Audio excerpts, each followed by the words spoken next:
Hello students, welcome to Dikshan Salutech. I am assisting our science teacher and we are going to study about the second part of your first chapter which name is motion, and this chapter belongs to the portion of physics, and this is the second part. We already studied about the first part and so many topics we covered.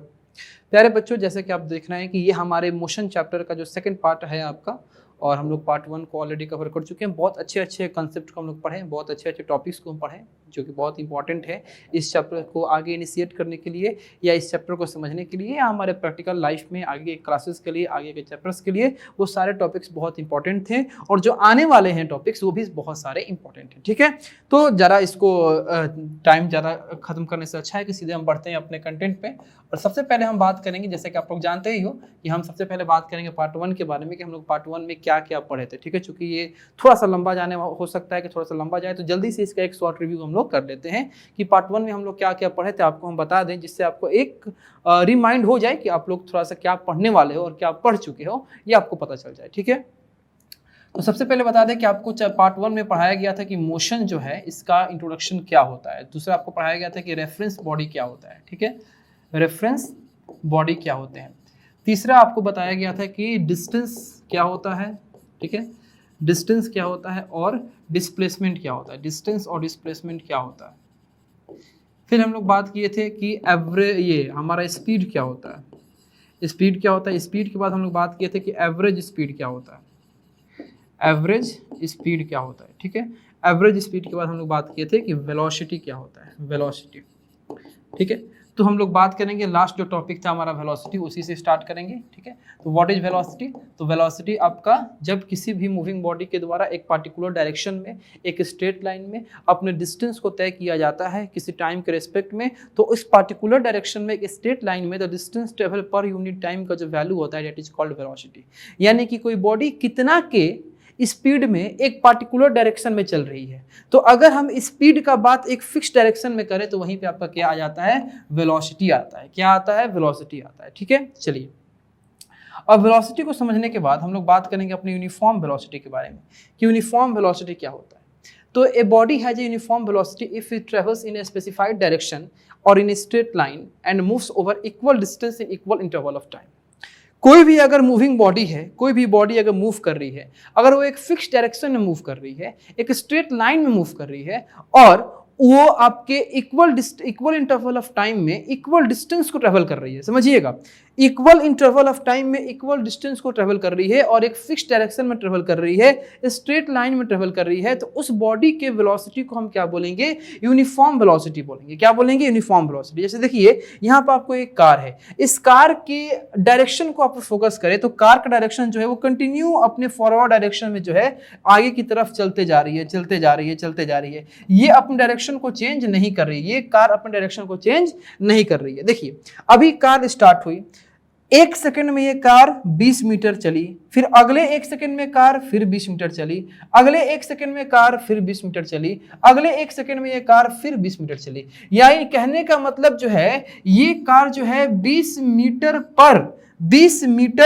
पर second के हिसाब से forward direction में चल रही है। किस direction में चल रही है, फॉरवर्ड डायरेक्शन में। तो यहाँ पे एक जो ये आपका मैथमेटिकल वैल्यू है जो हमको ये बता रहा है कि ये कितना के रफ्तार में चल रही है और हमको ये आपका वैल्यू ये बता रहे कि ये किस डायरेक्शन में चल रही है, तो ये एक आपका मैग्नीट्यूड और डायरेक्शन ये दोनों मिलके क्या बन जाएंगे, वेलोसिटी बन जाएंगे। यानी कि ये जो आपका वैल्यू है 20 metre per second in A forward direction that is called velocity. क्या होगा, वेलोसिटी। अब ये वेलोसिटी में कौन सा वेलोसिटी, ये यूनिफॉर्म वेलोसिटी। क्यों, क्योंकि प्रति सेकंड ये आपका 20 मीटर ही चल रही है, प्रति सेकंड 20 मीटर चल रही है, तो ये 20 मीटर पर सेकंड का जो वैल्यू है ये आपका यूनिफॉर्म वेलोसिटी होगा। देखिए अब जो कि आपका किसी भी बॉडी का जो वेलोसिटी बना है वो दो चीज से बना है। वेलोसिटी का मतलब क्या, पहले भी आपको हम लिख दिए थे यहाँ पे कि वेलोसिटी का मतलब क्या, कि या तो इसमें स्पीड हो और स्पीड के बाद इसमें क्या लगा हुआ, डायरेक्शन लगा हुआ।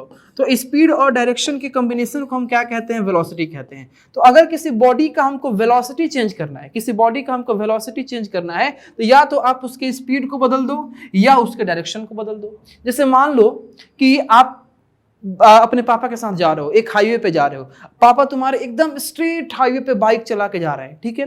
पापा मान लीजिए कि 30 के स्पीड में गाड़ी चला रहे हैं, तो आपने पापा से बोला कि पापा आप तो 30 किलोमीटर पर आवर के वेलोसिटी में गाड़ी चला रहे हो। किस में चला रहे हो गाड़ी? वेलोसिटी में। अब पापा से आपने ये क्यों बोला कि पापा आप 30 किलोमीटर पर आवर के वेलोसिटी में गाड़ी चला रहे हो? आपने इसलिए बोला क्योंकि आपने फिजिक्स पढ़ा है, और फिजिक्स पढ़ के आपको ये आइडिया है कि मेरी पापा की जो बाइक है वो एक फिक्स डायरेक्शन में, एक स्ट्रेट लाइन में जा रही है और 30 किलोमीटर प्रति आवर से जा रही है। तो तुमने बोल दिया कि पापा आप 30 किलोमीटर प्रति आवर से बाइक चला रहे हो। अब जैसे ही तुम्हारे पापा ये सुने, वो तुरंत अपने बाइक को मोड़ दिए। तो क्या अपने बाइक को मोड़ें तो क्या वहां भी अगर 30 किलोमीटर प्रति आवर है तो उस वक्त तुम ये बोलोगे कि पापा आप 30 किलोमीटर प्रति आवर के वेलोसिटी में चला रहे हो? नहीं ना, क्योंकि पापा तुम्हारे डायरेक्शन को क्या कर दिए हैं? चेंज कर दिए हैं। पापा आपके डायरेक्शन को चेंज कर दिए हैं। तो अब वेलोसिटी बनता है किससे? है स्पीड से और डायरेक्शन से। स्पीड आपका कांस्टेंट है, 30 पहले भी था, 30 अब भी है, लेकिन डायरेक्शन चेंज हुआ। तो अब क्या बोलोगे? पापा आप 30 किलोमीटर पर आवर के स्पीड में गाड़ी चला रहे हो।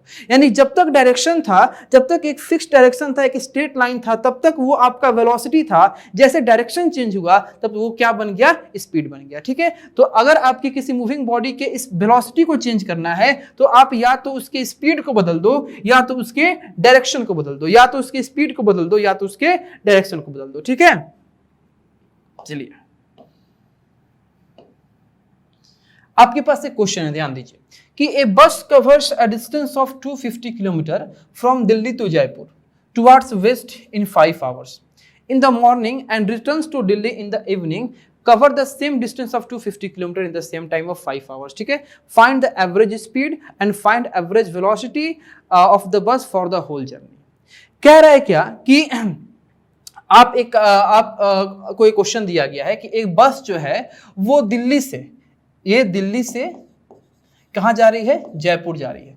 दिल्ली से कहां जा रही है? जयपुर जा रही है, ठीक है। ओके, कोई दिक्कत नहीं है, दिल्ली से जयपुर जा रही है, कोई दिक्कत नहीं है। टुवर्ड वेस्ट, दिल्ली से जयपुर जा रही है, ये जो डायरेक्शन है वेस्ट की तरफ है। कितना देर में जा रही है? 5 घंटा में जा रही है। ये कितना देर में टाइम लगा रही है? 5 घंटे का टाइम लगा रही है। दिल्ली से जयपुर का जो दूरी है वो 250 किलोमीटर का है बाबू। कितना है? 250 किलोमीटर का, ध्यान दीजिएगा, ठीक है। अब कह रही है दिल्ली से जयपुर गई सुबह में, अब फिर आपका शाम को फिर वो आपका दिल्ली लौट गई है, उतना ही टाइम लगाई है क्योंकि डिस्टेंस भी आपका उतना ही है। तो बताइए कि आपका एवरेज स्पीड क्या होगा और एवरेज वेलोसिटी क्या होगा, ठीक है। देखिए अब एवरेज स्पीड का फॉर्मूला तो आप पढ़े हो कि एवरेज स्पीड क्या होता है, ठीक है। अभी आपको पिछले सेशन में बताए थे कि एवरेज स्पीड क्या होगा? Average speed is equal to total distance by total time, total distance by total time. तो टोटल डिस्टेंस वो जो बस है कितना कवर कर रही है? 250 प्लस 250, यानी कि 250 जाने में फिर 250 आने में, यानी 250 जाने में और 250 आने में, यानी टोटल डिस्टेंस वो कवर कर रही है 500 किलोमीटर का। और टाइम कितना लगा रही है? टाइम आपका 5 घंटा जाने में, 5 घंटा आने में, यानी कि 10 आवर, यानी कि आपका 500/10। कहने का मतलब है कि वो जो बस है वो 50 किलोमीटर पर आवर के एवरेज स्पीड से गई है और आई है। यानी कि उस बस का जो जाने का और आने का एवरेज स्पीड है वो कितना है? 50 किलोमीटर पर आवर। अब आपको निकालना है एवरेज वेलोसिटी, ठीक है। तो देखिए जो स्पीड और वेलोसिटी में फर्क होता है वो किसका होता है? डिस्टेंस का और डिस्प्लेसमेंट का।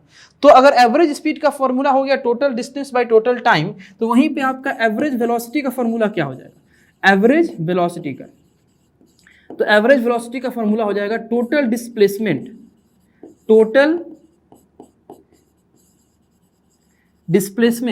Bye total time, total displacement bye total time. अब देखिए वो जो बस है वो सुबह में दिल्ली से जयपुर गई और फिर शाम को जयपुर से दिल्ली आ गई, यानी अब उस बस का इनिशियल पोजीशन भी दिल्ली और फाइनल पोजीशन भी दिल्ली। तो अब दिल्ली से दिल्ली के बीच में डिस्प्लेसमेंट क्या? शॉर्टेस्ट डिस्टेंस क्या? 0। तो अब उस बस का जो टोटल डिस्प्लेसमेंट हुआ वो कितना हो गया? 0। और टाइम कितना लगा रही है? 5। तो 0/5 यानी कि 0, यानी कि उस बस का टोटल डिस्प्लेसमेंट कितना होगा? 0 किलोमीटर पर आवर। कितना हो जाएगा? 0। आपका एवरेज वेलोसिटी कितना होगा? 0 किलोमीटर पर आवर। क्यों? क्योंकि उस एवरेज वेलोसिटी को निकालने के लिए जो बस के द्वारा टोटल डिस्प्लेसमेंट को तय किया गया था वो कितना था? 0 था, क्योंकि बस का इनिशियल पोजीशन भी दिल्ली और बस का फाइनल पोजीशन भी दिल्ली, तो इनिशियल और फाइनल के बीच में जो शॉर्टेस्ट लाइन वो 0, तो 0/5 यानी कि 0। कहने का मतलब है कि एक ही जर्नी का स्पीड कुछ ना कुछ हो सकता है, लेकिन एक ही जर्नी का स्पीड कुछ ना कुछ हो सकता है, लेकिन आपका वेलोसिटी क्या हो सकता है? 0 हो सकता है। एवरेज स्पीड कुछ ना कुछ हो सकता है, लेकिन एवरेज वेलोसिटी क्या हो सकता है? 0 हो सकता है। जिस प्रकार से हमारा डिस्टेंस आपका कभी भी 0 नहीं हो सकता है, लेकिन डिस्प्लेसमेंट 0 हो सकता है। तो डिस्टेंस से कौन रिलेट करता है? समझिएगा, डिस्टेंस से कौन रिलेट करता है? स्पीड जो है ये हमेशा किससे रिलेट करता है? डिस्टेंस से रिलेट करता है। स्पीड जो है वो हमेशा किससे रिलेट कर रहा है? डिस्टेंस से। और वेलोसिटी जो है वो किससे रिलेट कर रहा है? डिस्प्लेसमेंट से। ठीक है, डिस्प्लेसमेंट। तो यही कारण था कि डिस्टेंस कभी भी 0 नहीं हो सकता, डिस्टेंस कहीं भी 0 नहीं हो सकता, तो स्पीड भी आपका कभी 0 नहीं हो सकता। डिस्प्लेसमेंट 0 हो सकता है तो वेलोसिटी भी 0 हो सकता है। डिस्टेंस स्केलर क्वांटिटी था तो स्पीड भी स्केलर क्वांटिटी था। डिस्प्लेसमेंट वेक्टर क्वांटिटी था तो वेलोसिटी भी क्या होगा? वेक्टर क्वांटिटी होगा। और इस वेलोसिटी से जो भी आगे हमारा फिजिकल क्वांटिटी रिलेट करेगा वो भी वेक्टर क्वांटिटी होगा। यानी कि हम बात कर रहे हैं एक्सीलरेशन का, क्योंकि एक्सीलरेशन जो आगे हम लोग पढ़ने वाले हैं ये एक्सीलरेशन किससे रिलेट करता है? वेलोसिटी से रिलेट करता है। यही कारण है कि एक्सीलरेशन जो होता है वो आपका एक वेक्टर क्वांटिटी होता है। ठीक है, तो ये क्वेश्चन आपको समझ में आया होगा। ठीक है, अब हम बात करेंगे अपने नेक्स्ट टॉपिक के बारे में, जो कि है एक्सीलरेशन। एक्सीलरेशन यानी कि इसको आप नॉन यूनिफॉर्म मोशन भी कह सकते हो। ये एक्सीलरेशन जो है ये क्या है? नॉन यूनिफॉर्म मोशन ही है, नॉन यूनिफॉर्म मोशन। ये नॉन यूनिफॉर्म मोशन कैसे है? क्योंकि आपका एक्सीलरेशन में सबसे मेन चीज क्या होता है? तो चेंज इन वेलोसिटी। एक्सीलरेशन में सबसे मेन चीज क्या होता है? Change in velocity. और जिस मोशन में वेलोसिटी चेंज हो रहा है उसको आप यूनिफॉर्म कैसे कह सकते हो? जिस मोशन में वेलोसिटी चेंज हो रहा है उसको आप यूनिफॉर्म कैसे कह सकते हो? अगर वेलोसिटी चेंज हो रहा है, अगर स्पीड चेंज हो रहा है, तो उसको आप यूनिफॉर्म नहीं कह सकते। यूनिफॉर्म हम उसको कहते हैं जहां पे equal distance equal interval of time में तय किया जाता है। यहाँ पे तो आपका वेलोसिटी में बदलाव हो रहा है। तो एक्सीलरेशन आपका एक ऐसा फिजिकल क्वांटिटी है जो किससे रिलेट करता है? चेंज इन वेलोसिटी से। और इसीलिए कारण है कि हम लोग एक्सीलरेशन को नॉन यूनिफॉर्म मोशन भी कहते हैं। अब देखिए ये आपका एक्सीलरेशन है क्या? तो एक्सीलरेशन जो है वो आपका the rate of change of its velocity with time, यानी एक रेट है, एक दर है कि कितना वेलोसिटी चेंज हुआ, किसके रेस्पेक्ट में? टाइम के रेस्पेक्ट में। कोई बॉडी मूविंग बॉडी है, कोई मूविंग बॉडी मूव कर रही है, कोई मूविंग बॉडी चल रही है, तो अपने समय के अंतराल में वो कितना अपने वेलोसिटी को चेंज की है, ज्यादा चेंज की है कि कम चेंज की है, इसी रेट को हम लोग क्या कहते हैं? इसी रेट को हम लोग एक्सीलरेशन बोलते हैं। इसी रेट को हम क्या बोलेंगे? एक्सीलरेशन। फॉर एग्जांपल यहां समझो, जैसे मान लीजिए कि हम जो है वो 10 बजे करीब में बाइक स्टार्ट करके निकले, ठीक है, ऑफिस के लिए या स्कूल के लिए। 10 बजे हम बाइक स्टार्ट करके निकले। 10 बजे बाइक स्टार्ट किए तो उस वक्त मेरे बाइक का जो स्पीड था या जो वेलोसिटी था, ठीक है, वो मान लीजिए कि हम स्ट्रेट लाइन में जा रहे हैं फॉर वेलोसिटी को लेने के लिए 0 किलोमीटर पर आवर। जब स्टार्ट हम किए बाइक उस वक्त 10-10 में मेरे बाइक जो है वो 40 किलोमीटर पर आवर के वेलोसिटी में आ गई है। यानी कि ये 10 मिनट में, इस 10 मिनट में जो मेरे बाइक का वेलोसिटी है वो आपका 0 से 40 हो गया है। यानी कि 40 किलोमीटर मेरे बाइक का वेलोसिटी जो है वो आपका बढ़ गया है। अगले 10 मिनट में यानी कि 10:20 मिनट में, 10:20 मिनट में हो जाएगा कि मेरे बाइक का जो वेलोसिटी है यानी जो 80 किलोमीटर पर आवर हो जाए। ठीक है, देखिए 80 किलोमीटर में बाइक नहीं चलाना चाहिए, हम आपको समझाने के लिए बता रहे हैं कि 10-20 में आपका 80 किलोमीटर पर आवर की स्पीड में। तो कहने का मतलब है कि ये जो टाइम के रिस्पेक्ट में मेरा वेलोसिटी क्या हो रहा है? चेंज हो रहा है। पहले हम 0 पे थे, फिर हम 40 की रफ्तार में आ गए, फिर रास्ता खाली मिला, फिर हम एक्सीलरेट किए, अपने बाइक को क्या किए? एक्सीलरेट किए, और एक्सीलरेट करके हम 40 से किस पे आ गए? 80 पे आ गए। तो ये टाइम के रिस्पेक्ट में जो मेरा वेलोसिटी में बदलाव हो रहा है इसी को हम लोग क्या कहते हैं? एक्सीलरेशन कहते हैं। दैट इज कॉल्ड एक्सीलरेशन, यानी change in velocity with respect to time. Time के रिस्पेक्ट में जो वेलोसिटी में चेंजेस होते हैं उसी को हम लोग क्या कहेंगे? एक्सीलरेशन कहेंगे। ठीक है बाबू, अब समझते हैं कि अब एक्सीलरेशन के लिए जो वेलोसिटी में बदलाव होता है वो हम लोग किस प्रकार से मेजर करेंगे। चेंज इन वेलोसिटी का मतलब होता क्या है? तो हमारा इनिशियल वेलोसिटी कितना था? मान लीजिए हम इस वाले केस का बात कर रहे हैं, 10-10 से 10-20 का बात कर रहे हैं, तो हमारा इनिशियल वेलोसिटी कितना था? इनिशियल वेलोसिटी यानी शुरुआत के वेलोसिटी, तो इनिशियल वेलोसिटी था हमारा कितना? 40 kilometre per hour. Final velocity यानी 10:20 मिनट पे फाइनल वेलोसिटी जो था मेरा वो कितना था? 80 किलोमीटर पर आवर। इसका मतलब कि जो मेरी वेलोसिटी में बदलाव हुआ है, चेंज इन वेलोसिटी, जो मेरे वेलोसिटी में बदलाव हुआ है वो कितना का हुआ है? तो आप लोग बोलोगे सर 80 में से 40 को माइनस कीजिए, पता चल जाएगा, यानी 80 माइनस 40 यानी कि 40 किलोमीटर पर आवर के वेलोसिटी में मेरे चेंजेज हुआ है। तो कहने का मतलब है कि हम लोग वेलोसिटी में बदलाव कैसे निकालते हैं, चेंज इन वेलोसिटी कैसे निकालते हैं? तो अपने फाइनल वेलोसिटी में से अपने इनिशियल वेलोसिटी को क्या करते हैं, माइनस कर देते हैं, तब हमको क्या मिलता है, चेंज इन वेलोसिटी मिलता है। अब फाइनल वेलोसिटी को लिखने का तरीका होता है स्मॉल v से। किससे होता है? Small v। स्मॉल v का मतलब होता है फाइनल वेलोसिटी, और इनिशियल वेलोसिटी को लिखने का तरीका होता है, इनिशियल वेलोसिटी को लिखने का तरीका होता है आपका स्मॉल u से, स्मॉल u। ठीक है, तो जो चेंज इन वेलोसिटी होगा, जो चेंज इन वेलोसिटी होगा वो किस प्रकार से होगा? तो चेंज इन वेलोसिटी का मतलब कि final velocity minus initial velocity.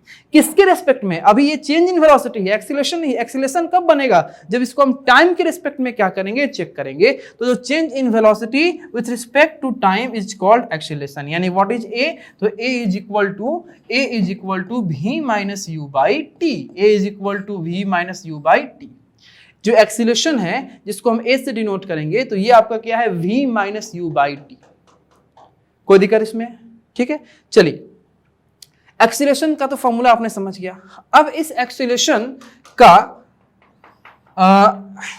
SI unit क्या होगा? इस एक्सीलरेशन का हमारा एसआई यूनिट जो होगा वो क्या होगा? ठीक है, तो थोड़ा सा इसको हम लोग निकाल के देखते हैं कि एक्सीलरेशन का फॉर्मूला क्या हो गया। a is equal to v minus u by t. ध्यान समझिएगा, a is equal to v minus u by t. ये जो आपका v माइनस यू है, ये क्या है? चेंज इन वेलोसिटी, यानी सेम क्वांटिटी का डिफरेंस है। तो सेम क्वांटिटी का डिफरेंस है, तो मैथ में आप लोग एक रूल पढ़ते हो, मैथ में आप लोग रूल पढ़ते हो क्या? Commutative property. Commutative property of addition, commutative property of subtraction, यानी कि a कोई इंटीजर है, b कोई इंटीजर है, तो a माइनस b भी इंटीजर होगा, है ना, या a प्लस b भी इंटीजर होगा। तो a भी वेलोसिटी है, v माइनस और u भी वेलोसिटी है, तो v माइनस u भी क्या होगा? कोई ना कोई वेलोसिटी होगा। तो वेलोसिटी का एसआई यूनिट क्या होता है? तो वेलोसिटी का एसआई यूनिट होता है सर मीटर पर सेकंड, मीटर पर सेकंड। और टाइम नीचे है, टाइम का क्या हो गया? सेकंड। ठीक है, इसको आप सॉल्व करो तो पर सेकंड का मतलब कि ये आपका m ऊपर रह जाएगा और ये s नीचे चला आएगा, और एक s पहले से यहाँ है, यानी कि ये हो जाएगा m बाई एस स्क्वायर, यानी कि मीटर पर सेकंड स्क्वायर। इसको आप किस प्रकार से लिखते हो? मीटर पर सेकंड स्क्वायर। तो यानी कि एक्सीलरेशन का जो यूनिट होगा वो क्या होगा? मीटर पर सेकंड स्क्वायर, मीटर पर सेकंड स्क्वायर, याद रखिएगा। ठीक है,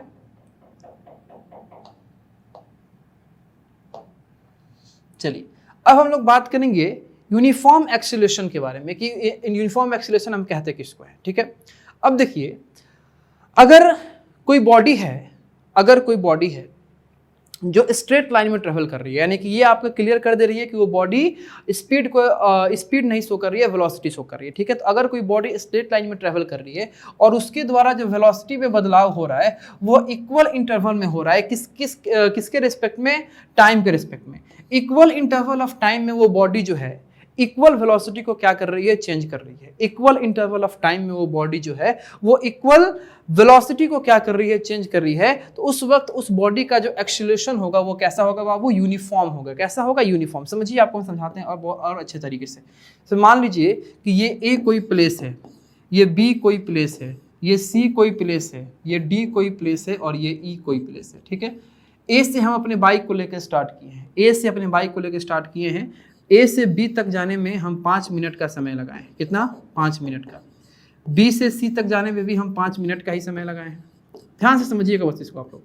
फिर C से D तक जाने में फिर 5 मिनट का, और D से E तक जाने में फिर हम कितना लगाए हैं? 5 मिनट का समय लगाए हैं। ठीक है, देखिए अब A से B तक जाने में मेरी बाइक जो है 0 से स्टार्ट हुई थी, लेकिन B तक जाने में ये 20 किलोमीटर प्रति आवर का स्पीड ले ली है। कितना ले ली है? 20 kilometre per hour. 20 kilometre per hour का वेलोसिटी जो है वो एक्वायर कर ली है। अगले B से C तक जाने में ये अपने वेलोसिटी को फिर से चेंज कर रही है, और ये 20 किलोमीटर से कितना हो जा रही है? 40 kilometre per hour. 40 kilometre per hour. ठीक है, फिर C से D तक जाने में फिर ये अपने वेलोसिटी को चेंज कर रही है, और ये हो जा रही है 60 किलोमीटर पर आवर। फिर D से E तक जाने में फिर ये 80 किलोमीटर पर आवर। अब समझिए थोड़ा सा यहाँ आप मिनट और आवर मैनेज कीजिएगा, आपको हम समझाना चाहते हैं। तो ये आप समझिए कि प्रति 5 मिनट, हर एक 5 मिनट पे मेरी बाइक का जो वेलोसिटी है वो 20 किलोमीटर पर आवर ही इंक्रीज हो रहा है। 20 किलोमीटर, यानी कि 0 से लेकर 5 मिनट तक ये आपका 20 थी, फिर अगले 5 मिनट में 40 हुई, फिर अगले 5 मिनट में 60 हुई, फिर अगले 5 मिनट में 80 का स्पीड ले लिया, 80 का वेलोसिटी ले ली। तो प्रत्येक 5 मिनट में मेरी बाइक जो है, प्रत्येक 5 मिनट में वो क्या कर रही है कि 20 किलोमीटर पर आवर की वेलोसिटी को क्या कर रही है, चेंज कर रही है प्रत्येक 5 मिनट। इसको आप 1 मिनट में चेंज करना चाहो तो 5 मिनट में अगर मेरी बाइक जो है वो 20 किलोमीटर पर आवर के स्पीड को बदल रही है, यानी कि 1 मिनट में मेरी बाइक जो है वो क्या करेगी, 4 किलोमीटर पर आवर की स्पीड को बदलेगी। यानी प्रति मिनट मेरे बाइक का वेलोसिटी चेंज तो हो रहा है, लेकिन इक्वल इंटरवल में कितना, 4 4 4 4 4 4 4, तब जाके कहीं मेरा 5 10 15 20 मिनट में मेरी बाइक जो है वो 80 किलोमीटर पर आवर की स्पीड को क्या की है, एक्वायर की है। तो अगर इक्वल इंटरवल ऑफ टाइम में किसी मूविंग बॉडी के द्वारा इक्वल अमाउंट में वेलोसिटी को क्या किया जाए, चेंज किया जाए, तो उस मूविंग बॉडी का जो एक्सीलरेशन होता है बाबू, वो कैसा होता है, यूनिफॉर्म होता है। कैसा होता है, यूनिफॉर्म होता है। अब कुछ यूनिफॉर्म एक्सीलरेशन के एग्जांपल आपको हम बताएं तो सबसे पहला है the motion of A freely falling body. ठीक है, जैसे मान लीजिए कि यहाँ पे एक ये आपके पास की है, ठीक है, इस की को हम क्या कर रहे हैं, नीचे गिरा रहे हैं। ये की क्या हो रहा है, नीचे गिर रहा है। तो ये की जब नीचे गिर रहा है तो ये फ्रीली फॉलिंग बॉडी के केस में गिर रहा है, ये फ्री फॉलिंग बॉडी है। तो ये जैसे जैसे ये हमारे अर्थ के करीब जा रहा है, वैसे वैसे पर सेकेंड इसका वेलोसिटी जो है वो इंक्रीज कर रहा है। पर सेकंड इसका वेलोसिटी जो है वो इंक्रीज कर रहा है, और वेलोसिटी जो इंक्रीज कर रहा है पर सेकंड वो इक्वल अमाउंट में इंक्रीज कर रहा है। ये नहीं कि अभी ये 1 सेकंड में जितना वेलोसिटी में था उसके अगले 1 सेकंड में 2 गुना हो गया और उसके अगले 1 सेकंड में 4 गुना हो गया, ऐसा नहीं। प्रति सेकंड इसका वेलोसिटी इंक्रीज तो कर रहा है, लेकिन इक्वल इंटरवल में। जैसे मान लीजिए कि ये आपका ए पोजिशन से कोई बॉडी आपका फ्री फॉल करके बी पोजिशन पे आ रही है, ठीक, ये दूरी ए आपके 1 सेकंड में यहाँ तक आई, बी 2 सेकंड में यहाँ तक आई, 3 सेकंड में, और यहाँ तक आई 4 सेकंड में।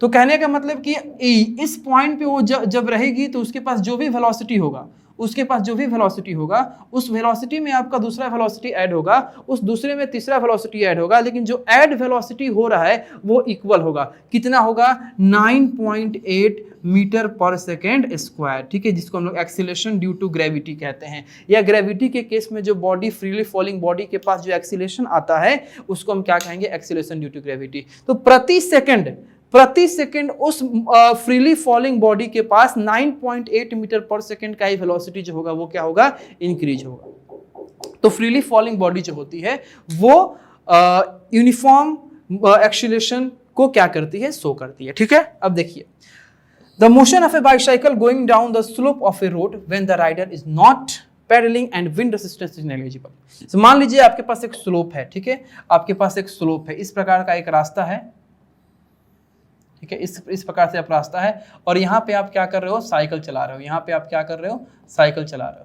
अब इस साइकिल का पैडल मारना बंद कर दो, मान लो कि एयर का रेसिस्टेंस भी नहीं लग रहा है, एयर का रेसिस्टेंस नेग्लिजिबल है। ठीक है, अब ये साइकिल खुद से जो इस स्लोप पे क्या करेगी, नीचे की तरफ आएगी, तो ये यूनिफॉर्म एक्सीलरेशन से आएगी, यानी प्रति सेकंड ये अपने इक्वल इंटरवल ऑफ वेलोसिटी को ही क्या करेगी, बढ़ाएगी, या इक्वल इंटरवल ऑफ वेलोसिटी को क्या ही करेगी, चेंज करेगी। ठीक है, चलिए, तो पहला एग्जांपल था कि जो फ्रीली फॉलिंग बॉडी होता है, उस फ्रीली फॉलिंग बॉडी का जो मोशन होता है वो आपका यूनिफॉर्म एक्सीलरेशन का ही क्या होता है, एग्जांपल होता है। दूसरा कि अगर आप किसी स्लोप पे किसी बाइसाइकिल को क्या कर रहे हो, पैडलिंग करना छोड़ दे रहे हो, अगर विंड रेसिस्टेंस को इग्नोर कर दे रहे हो, नेग्लिजिबल कर दे रहे हो, तो वहां भी उस बाइसाइकिल का जो स्लोप पे आने का जो नेचर होता है वो यूनिफॉर्म एक्सीलरेशन ही होता है। तीसरा, the motion of a ball rolling down on a inclined plane. ठीक है, कोई आपका बॉल है जो इंक्लाइंड प्लेन पे क्या कर रहा है, रोल कर रहा है। ठीक है, तो वो भी आपका क्या होगा, यूनिफॉर्म एक्सीलरेशन का ही क्या होगा, एग्जांपल होगा। ठीक है, अब देखिए, the velocity time graph of a body having uniform acceleration is straight line. ठीक है, अब आपका अगर कोई वेलोसिटी टाइम ग्राफ आपके पास बनाना चाहते हो तो वेलोसिटी टाइम ग्राफ ये आपका क्या हो जाएगा, टाइम, और टाइम के रिस्पेक्ट में कोई बॉडी जो है वो कितना वेलोसिटी को क्या कर रही है, चेंज कर रही है। तो अगर आपका टाइम के रिस्पेक्ट में कोई बॉडी यूनिफॉर्म तरीके से वेलोसिटी को क्या करेगी, चेंज करेगी, तो वहां पे जो आपका एक्सीलरेशन का स्लोप आएगा वो कैसा आएगा, स्ट्रेट लाइन में आएगा। ठीक है, स्ट्रेट लाइन में आएगा। और स्ट्रेट लाइन में जो आपका एक्सीलरेशन का स्लोप आता है तो वही आपका क्या होता है, यूनिफॉर्म एक्सीलरेशन होता है। क्या होता है, यूनिफॉर्म एक्सीलरेशन होता है। तो यहाँ से आप दो बात क्लियर कर दिए कि जो आपके वेलोसिटी टाइम ग्राफ का स्लोप आएगा वो तो पहले एक्सीलरेशन आएगा, और दूसरा अगर आपका वेलोसिटी टाइम ग्राफ जो है या वेलोसिटी टाइम का जो कंडीशन इस प्रकार से है कि हमारी मूविंग बॉडी यूनिफॉर्म एक्सीलरेशन को शो कर रही है, तो जो स्लोप होगा वो कैसा होगा, स्ट्रेट होगा। बिल्कुल क्या होगा, स्ट्रेट होगा। ठीक है,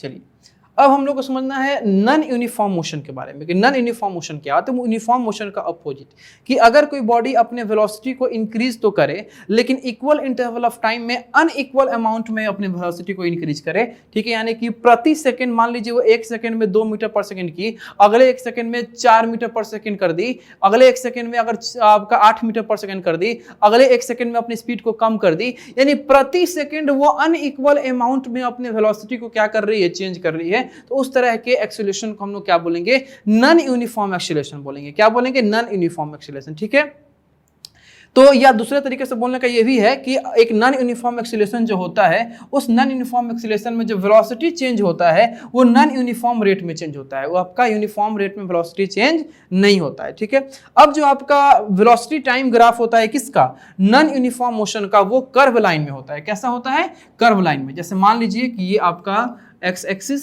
ये हो गया वाई एक्सिस। ठीक है, ये हो गया टाइम प्लॉटिंग हो गया, ये हम लोग वेलोसिटी को प्लॉट कर दिए। ठीक है, अब यहाँ पे जो हमारा नेचर है बॉडी का, मूविंग बॉडी का, वो नॉन यूनिफॉर्म एक्सीलरेशन में है। तो उस नॉन यूनिफॉर्म एक्सीलरेशन में उस मूविंग बॉडी का जो स्लोप आएगा, कभी स्ट्रेट नहीं आ सकता है, वो कर्व आएगा। वो कैसा आएगा, कर्व आएगा। ठीक है, तो ये कर्व लाइन क्या शो करेगा, ये कर्व लाइन शो करेगा किसको, नॉन यूनिफॉर्म एक्सीलरेशन को। नॉन यूनिफॉर्म एक्सीलरेशन को ये कर्व लाइन जो होगा ये शो करेगा।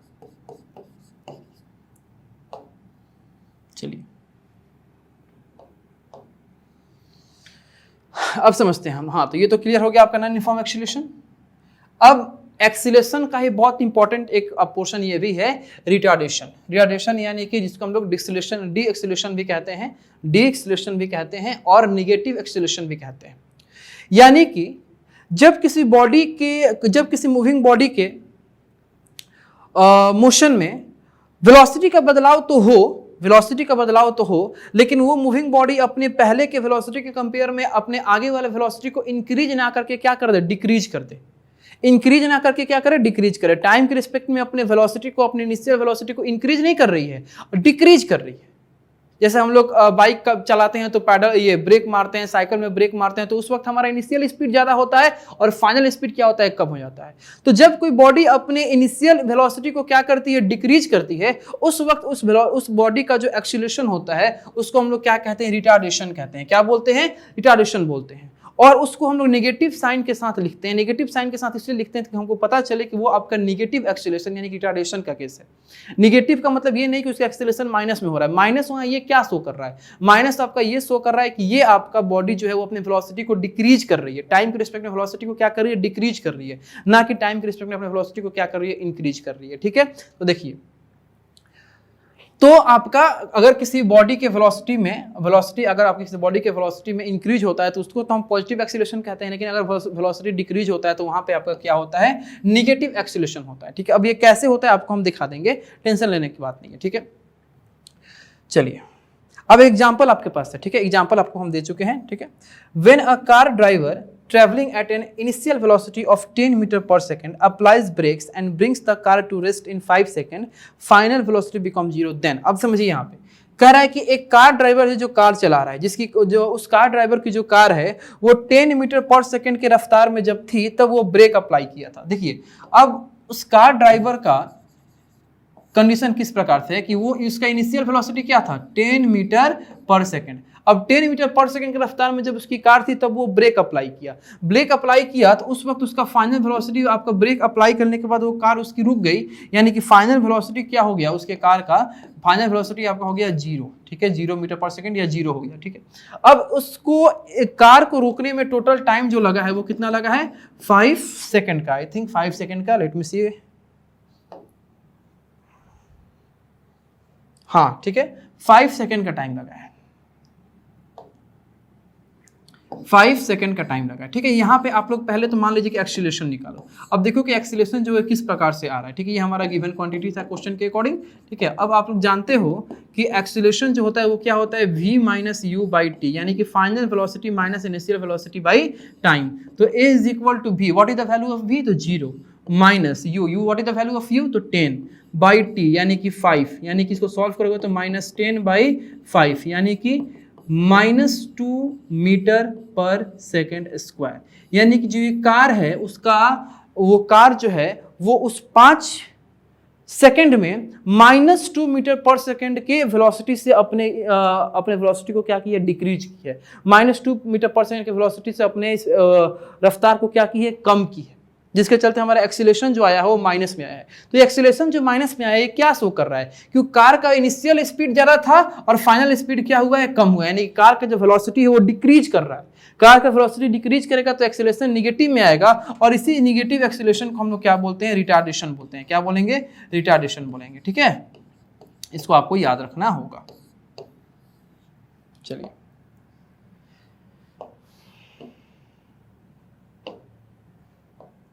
अब थोड़ा सा एक टॉपिक आपके पास आता है एवरेज वेलोसिटी, छोटा सा टॉपिक है, ज़्यादा बड़ा टॉपिक नहीं, कि एवरेज वेलोसिटी क्या होता है, ठीक है। तो एक आपका जो मूविंग बॉडी होती है उसकी वेलोसिटी हमेशा क्या होती है, चेंजिंग होती रहती है, हमेशा क्या होती है, चेंज होती रहती है। तब जब आपका मूविंग बॉडी का वेलोसिटी जो है वो यूनिफॉर्म रेट से चेंज होता है तो उस एक्सीलरेशन को हम क्या कहते हैं, यूनिफॉर्म एक्सीलरेशन कहते हैं। तो यूनिफॉर्म एक्सीलरेशन के केस में एवरेज वेलोसिटी अगर आपको निकालना हो तो उस वक्त आप एवरेज वेलोसिटी कैसे निकालते हो, तो जो आपका एवरेज वेलोसिटी होता है वो आपके इनिशियल वेलोसिटी और फाइनल वेलोसिटी का क्या होता है, अर्थमेटिक मीन होता है, अर्थमेटिक मीन, यानी कि उनका एवरेज होता है। कब, जब आपका वेलोसिटी किस प्रकार से हो, यूनिफॉर्म हो, जब एक्सीलरेशन किस प्रकार से हो, यूनिफॉर्म हो। तो यूनिफॉर्म एक्सीलरेशन के केस में, ठीक है, यूनिफॉर्म एक्सीलरेशन के केस में, यूनिफॉर्म एक्सीलरेशन के केस में जो आपका एवरेज वेलोसिटी निकालने का तरीका होता है, एवरेज वेलोसिटी निकालने का तरीका होता है वो क्या होता है, इनिशियल स्पीड प्लस, यानी initial velocity plus final velocity by 2, u plus v by 2, u plus v by 2, ठीक है। आइए देखते हैं, एक क्वेश्चन भी यहाँ पर दिया गया है कि a driver decreases the speed of a car from 25 metre per second to 10 metre per second in 5 second, find the acceleration of the car. तो बताइए कि उसका एक्सीलरेशन जो है वो कार का क्या है। तो खैर यहाँ पे तो रिटार्डेशन का क्वेश्चन है, यहाँ पे क्या है आपका, रिटार्डेशन का क्वेश्चन है, जिसको सॉल्व कर ही लेते हैं, ठीक है।